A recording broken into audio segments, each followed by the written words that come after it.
Sections 6.6 and 6.7 give you the language and exegetical exercises for this chapter. In the first section, Section A, we work on parsing. So you have a verbal form. Here we have till bosh, and you need to parse it. Looking at this form, I immediately see ti as a prefix, which matches the form from my paradigm. So I can say cal, because we only know cal so far. And this, since it's a prefixed form, is an imperfect. And then with ti as the beginning and nothing as a suffix, I know it is either a third feminine singular or a second masculine singular form from the root lavash. Now you'll note that the theme vowel here is an ah, lavash.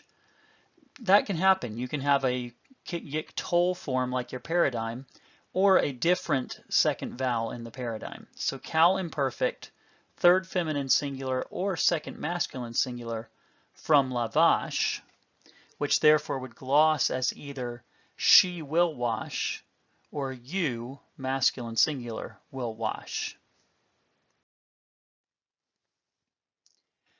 In part B, we then work on translating prepositional phrases. So here we have ba makom. To understand this form, I would first want to recognize that b is one of my prefixed prepositions. So I have in, and then I have the noun makom, which is place. But notice that I don't have b makom, which would be in a place. I have ba makom. That a plus the doubling of the mem that follows is indicative of the fact that there was once a definite article that's been absorbed into the preposition. So when I see ba makom, I know it's in the place. Then in section C, we start working on sentences or clauses or phrases. Exodus 12:25, Haaretz asher yitain Adonai. So the first thing that we always want to do after reading the text out loud is to look for the verb and parse it. The verb here is yitain. With ye on the front as a prefix, I have a good guess that I'm working with a cal imperfect.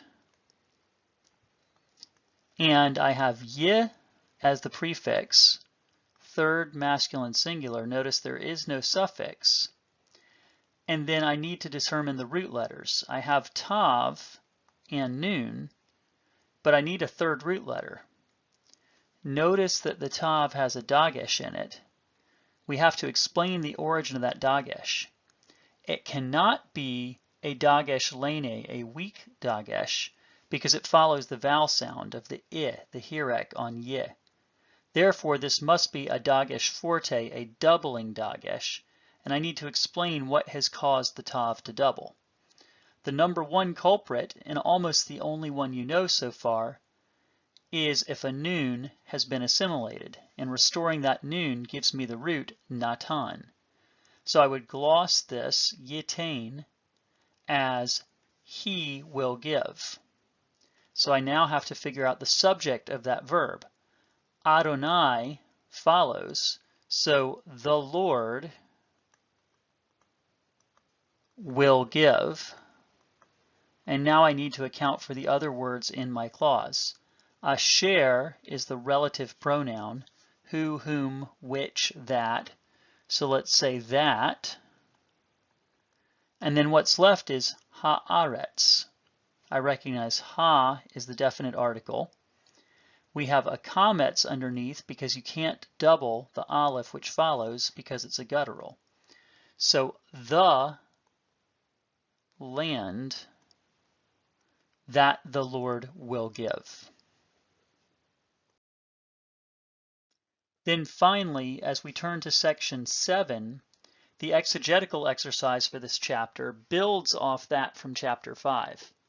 In chapter 5, we talked about developing the semantic range for a term.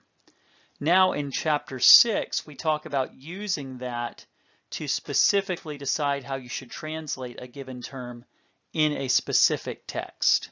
Enjoy the reading and the work and see how it goes.